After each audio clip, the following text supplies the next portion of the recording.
Nibihe bidasanzwe mu Rwanda ni inkuru kandi yatunguye benshi mu Rwanda kubona bimwe mu binyobwa ndetse n'inganda zitandukanye bicibwa ku isoko ry'u Rwanda. Ni icyemezo rero cyafashwe nyuma yaho Perezida w'u Rwanda Paul Kagame agaragaje ko ibinyobwa bikomeje kwangiza urubyiruko cyane cyane harimo inzoga z'ibyuma.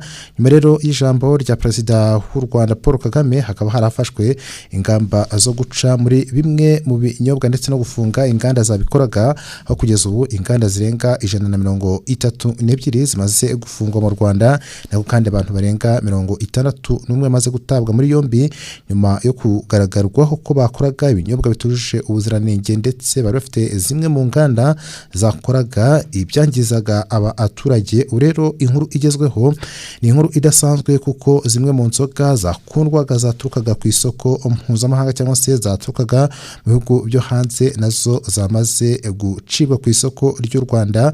Ubwoko bugera kuri 52 bw'ibinyobwa bisembuye byavaga mu mahanga bikaba byaciwe ku isoko ry'u Rwanda. Rero ni nyuma y'icyemezo kije gikurikira yuko hari izindi nzoga zitwa rikeri cyangwa se ibyuma byakorerwaga mu Rwanda nabyo byangizaga ubuzima bw'abanyarwanda byaciwe ndetse inganda zabikoraga zirafungwa, nako kandi abazikoreshaga izo nganda nabo bamwe bagiye batabwa muri yombi, aho kugeza ubu ngubu polisi y'u Rwanda ivuga ko abantu 61 barenga bamaze gutabwa muri yombi mu gihe abagera kuri 500 bari kwa muganga bavurwa ingaruka zizi inzoga. Benshi rero ni zimwe mu nzoga bakundaga cyane cyane inzoga zitwa ko zaguraga amafaranga make ariko kandi bagasinda hakiri kare, ariko kandi ingaruka zazo zikaba zitatindaga kugaragara kuko bamwe basenyaga ingo kubera bazinyweye, abandi ugasanga muri rusange barahuma, abandi ugasanga barata akazi cyangwa se barabura akazi bitewe n'izi inzoga zitujuje ubuziranenge. Ubwoko rero bugera kuri 52 bw'ibinyobwa bisembuye byavaga mu mahanga bikaba ari byo byakuwe ku isoko ry'u Rwanda nk'uko itangazo rya Rwanda FDA bigaragaza, nyuma y'uko ikigo cy'igihugu gishinzwe ubuziranenge RSP cyahagaritse ibyemezo by'ubuziranenge ku nganda zagaragaweho kutubahiriza ibisabwa mu gutunganya ibinyobwa bisembuye ndetse no gukoresha nabi ikirango cya S-Mark. Ubu u Rwanda na FDA nayo ikaba yaciye ku isoko ry'u Rwanda ubwoko 52 bw'ibinyobwa bisembuye byatumizwaga mu mahanga.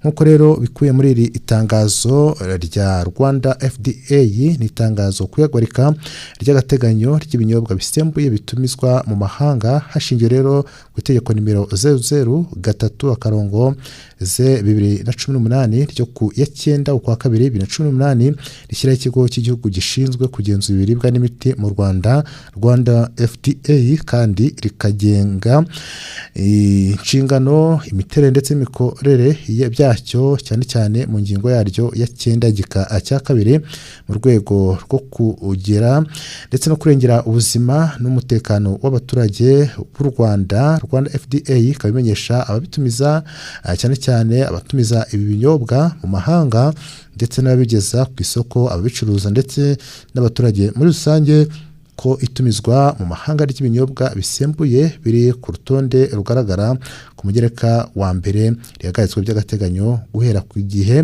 ritangazo risohokeye. Bityo rero hakaba hafashwe ingamba zikurikira zigomba guhita zitangira kubahirizwa. Rwanda FDA itegetse abatumiza ibinyobwa mu mahanga guhita batangiza igikorwa cyo kubikusanya byose ndetse no kubikura ku isoko.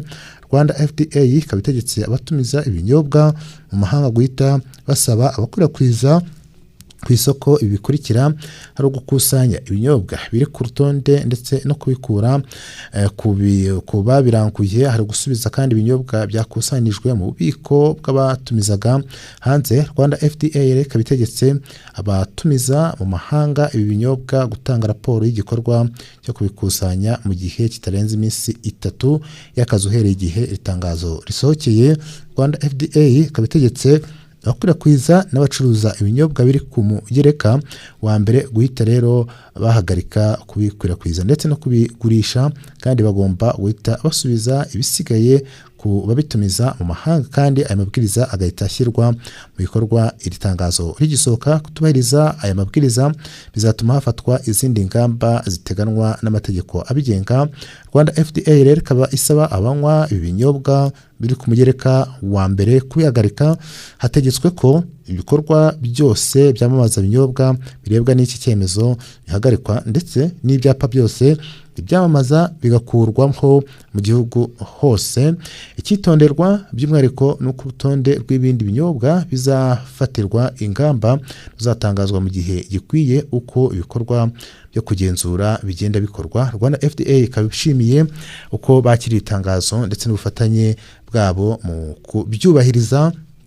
Mugereka wa mbere rero w'uru rutonde rw'ibinyobwa bisembuye byahagaritswe kwinjizwa mu gihugu cy'u Rwanda. Birashoboka ko nawe iyo wakundaga ishobora kuba irimo. N'impamvu rero ngiye kubigusomera kugira ngo nimba hari inzoga wakundaga nyaboneka wumve ko iyo nzoga nayo yakuwe ku isoko ry'u Rwanda. Hari iyitwa Karibu Gin yakorwaga n'uruganda Imena Soma Usubire.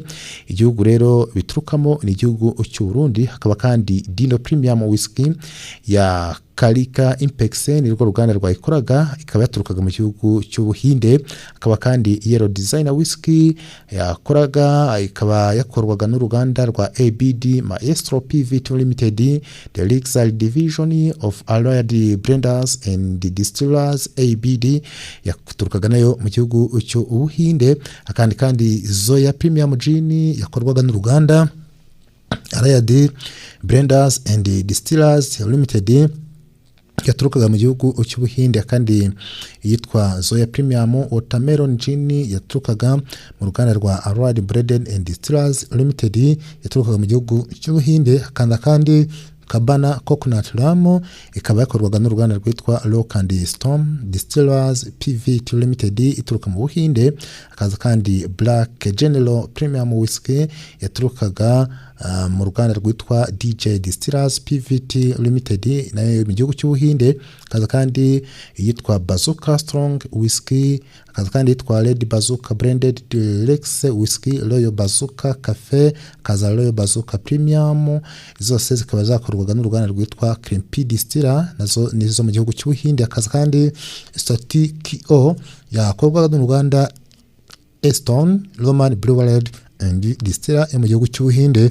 Kandi Zoya Premium Gin yakorwaga n'uruganda Allied Blenders and Distillers Limited mu Buhinde. Akaza Booze Foil Vodka Energy Mix yakorwaga na Rim Beverage yo mu Buhinde. Akaza kandi La Contemporary yo mu Buhinde vodka yakorwaga na mu Buhinde.